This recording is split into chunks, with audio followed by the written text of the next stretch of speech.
They say you don't truly appreciate what you have until it's gone. But no one tells you how it feels when you lose everything.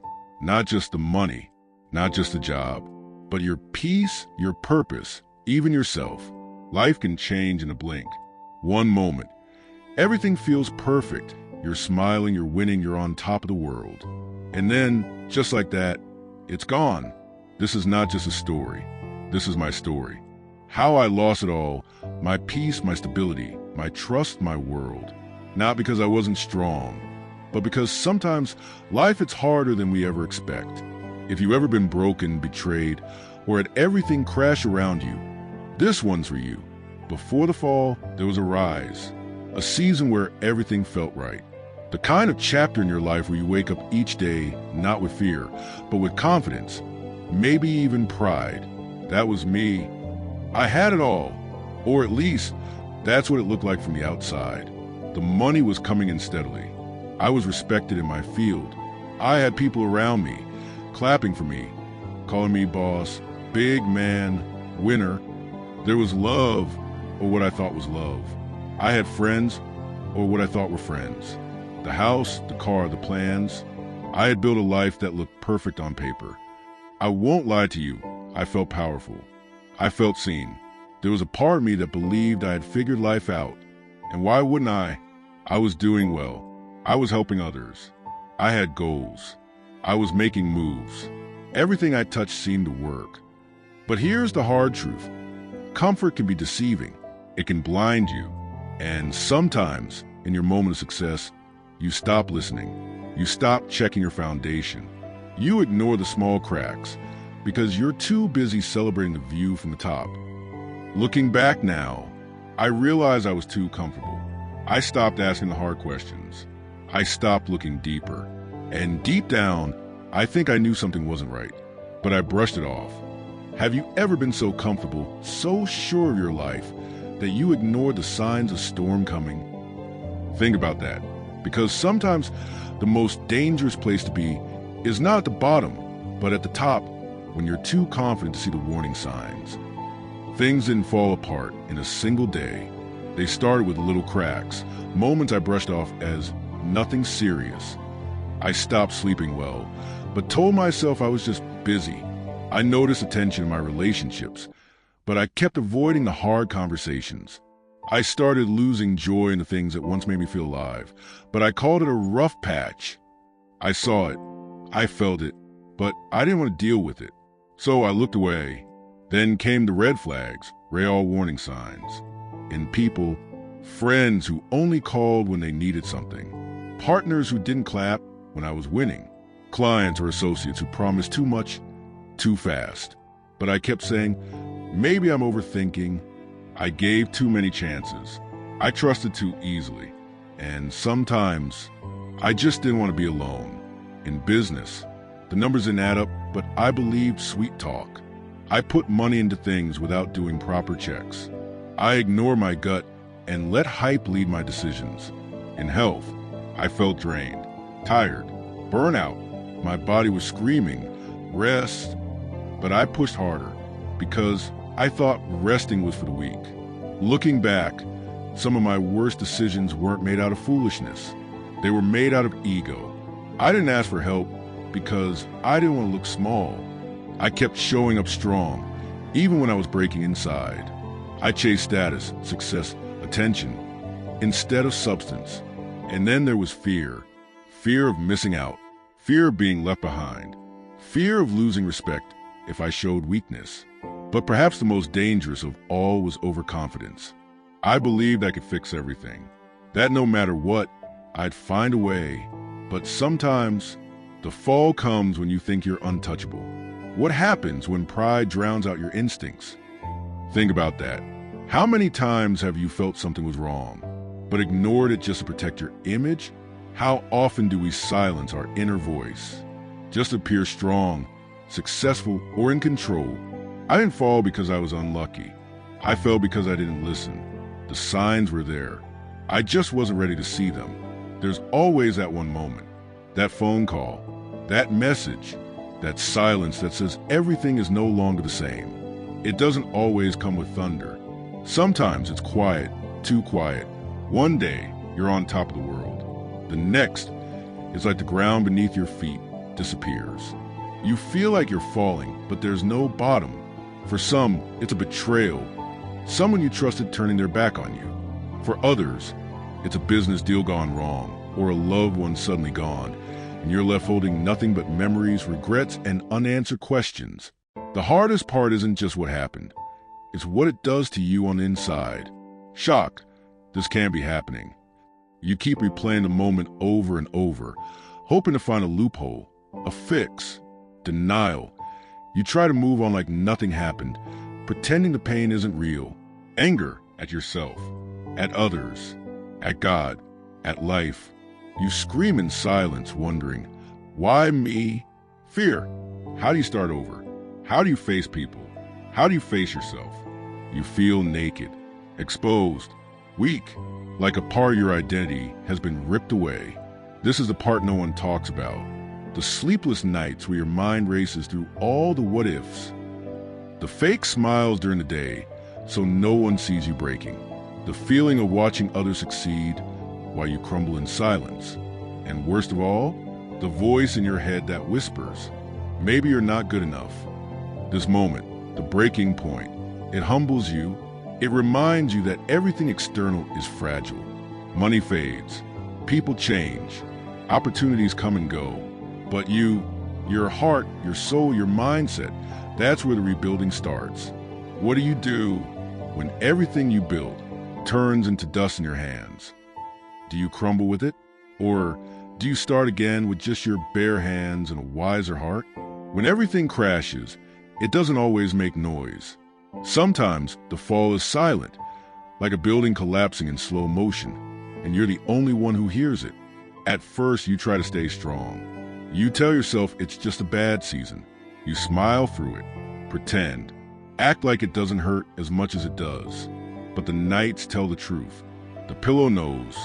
The mirror knows. You stop sleeping properly. Your thoughts become heavy. Regret visits more often than hope. You're ashamed, not just what you lost, but of who you let yourself become. You scroll through old photos and wonder, was that really me? In public, you fake it. You wear your "I'm okay" mask because it's easy in explaining the chaos inside. You laugh at jokes that don't land. You nod at advice you're too tired to follow. But behind closed doors, you're fighting demons no one can see. The pain becomes routine. The sadness becomes normal. Some days, it's not even sadness, just emptiness. And the worst part? Nobody notices. When you were on top, you had friends you never had to call. They were always there. But now, the phone barely rings. Texts go unanswered. Invitations stop coming. Some act like they don't know you. Others judge you from a distance. They whisper, "He messed up," or "She should have seen it coming." They look at you not with concern, but with curiosity, like a broken toy that lost its shine. You begin to ask yourself, was I only valuable when I was winning? There's a kind of loneliness that doesn't come from being alone. It comes from being forgotten, from people pretending not to see you, from friends who no longer check in. You hear their laughter in the background of someone else's life, and it stings. It's not just about losing money or a title or comfort. It's about losing connection, community, the feeling that you matter. When nobody is watching, when the applause stops, when there's no one left to impress, that's the moment of truth. That's when your real character comes to light, not in success, but in silence, not in praise, but in pain. Sometimes losing it all reveals what truly matters, not the noise, not the spotlight, but your inner strength, your identity without the titles, your worth without the crowd. You are not your losses. You are not their silence. You are still here, and that matters. You know, sometimes a turning point doesn't come with a loud bang. It doesn't always come with a big crash or a dramatic moment. Sometimes it comes in silence, in the stillness, when no one else is watching. For me, the moment that woke me up wasn't even something I could post about. It wasn't viral. It wasn't glamorous. It was raw, personal, humbling. It could be a single conversation. Maybe someone close looked you in the eye and said, "You're not the same anymore." Or maybe it was a moment when the bills kept piling up, but the phone stopped ringing. Or the day you sat alone in a room that used to be full of laughter and it was just quiet. For some people, it's a near-death experience that snaps them back. For others, it's rock bottom, when there's nothing left to lose and nowhere else to run. In my case, it was a mirror. One night, I looked at myself and didn't recognize the person staring back. I saw the pain in my own eyes, the tiredness, the emptiness. I whispered to myself, "Is this what you traded everything for?" Here's the truth. I realized that I was chasing things, not meaning. I confused having with being. I thought being busy meant being successful. I thought being praised meant being loved. I learned that people don't leave you when you're down. They just return to their true position in your life. I realized that peace is more powerful than popularity, and that quiet progress is better than loud failure. I understood that sometimes you don't lose it all to be punished. You lose it all to be purified. So let me ask you, and I want you to really think about this with an open heart. Does it really take losing everything to find what truly matters? Does it take brokenness to appreciate healing? Does it take silence to appreciate a voice? Does it take emptiness to understand joy? The turning point is rarely comfortable, but it's often the most honest place we'll ever stand. It's where you stop pretending and start becoming. It's not the end. It's the beginning of clarity. Starting over isn't as glamorous as people make it sound. It's not just a decision. It's a daily, painful process, especially when you're not just rebuilding your life. You're rebuilding yourself. When you've lost everything, your first instinct might be to bounce back fast, to prove something. But healing doesn't happen in a hurry. Some wounds aren't visible. They're emotional, spiritual, and sometimes even silent. You wake up and feel like a failure. You look in the mirror and barely recognize the person you become. But healing begins when you allow yourself to pause, not to fix everything at once, just to breathe, to feel, to cry if needed. Forgiving others is hard, but forgiving yourself, that's even harder. You replay your mistakes over and over. You ask, how did I not see it coming? Or why did I trust them? But carrying that guilt doesn't fix the past. It only poisons your future. Forgiveness isn't letting someone off the hook. It's letting you off the hook. There's something about losing everything that breaks your ego down into pieces. The pride? Gone. The image you protected? Shattered. You learn to ask for help, to admit you're weak, to start from the bottom again. And strangely enough, that's where real strength is born. What does it take to forgive yourself for who you were when you didn't know better? Maybe you had to change careers. Maybe the world moved on without you. You start learning again how to budget, how to listen, how to communicate. You take courses, try new things, fail again and try again. You're not trying to become better than others. You're just trying to become better than who you were yesterday. After the fall, everything looks different. You start asking, what really matters? Was it the money, the approval, the titles? You begin to value quiet mornings, meaningful conversations, peace of mind over popularity. Now your time is precious. You protect your energy. You choose peace over chaos. You say no more often, not out of bitterness, but out of clarity. You build boundaries and honor them. If you had to rebuild your life from zero, what would you carry with you and what would you leave behind? This is the hardest part. When you have nothing, it's not just a bank account that's empty. Sometimes it's your motivation, your joy, your trust in people. You're fighting invisible battles. Overthinking, anxiety, depression. You smile in public, but inside, you're still bleeding. But here's the truth. Every tiny effort counts. Getting out of bed when your heart is heavy. Victory. Choosing hope even when things don't make sense. Growth. Laughing again, slowly. Healing. This isn't about rushing back to your old life. It's about creating a new one with more wisdom, more intention, and more heart. What does rebuilding look like when your soul is in ruins? It looks like choosing light, even when darkness still surrounds you. It looks like showing up every day, broken but brave.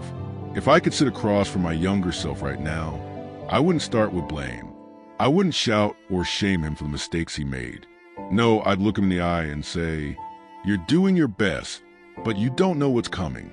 So slow down. Listen more. Don't let noise become your guide.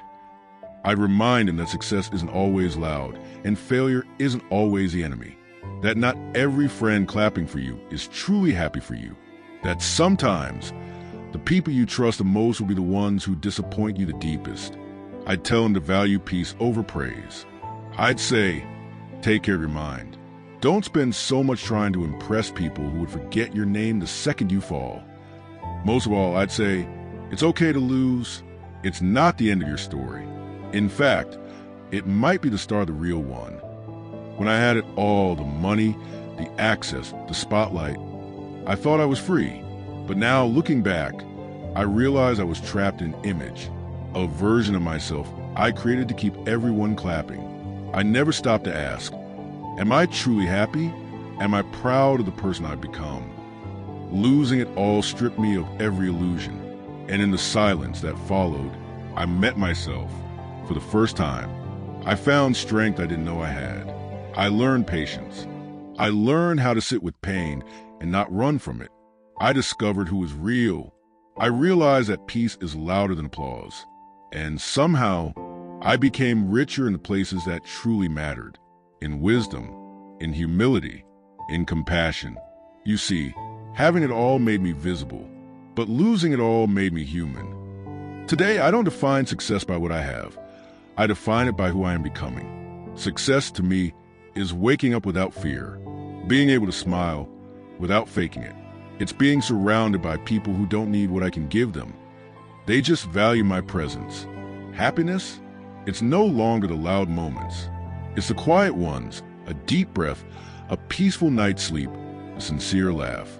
And self-worth? I used to tie it to my achievements. But now I understand. I am valuable, not because of what I produce or provide, but simply because I exist. That's something no job title, no amount of money, and no public praise can ever give or take away. If you had the chance to go back, would you change anything? Or would you keep the scars, because they taught you something that comfort never could? Whatever your answer is, know this: you're not alone, and your story is not over. Sometimes, losing everything is a painful reset we never saw coming, but maybe needed most. If you've ever hit rock bottom, just know you're not alone. What matters is what we do next. If this story moved you or made you reflect on your own journey, go ahead and like, share, or drop a comment below. Let's build strength through stories. And don't forget to subscribe, because the comeback is always greater than the setback. See you in the next chapter.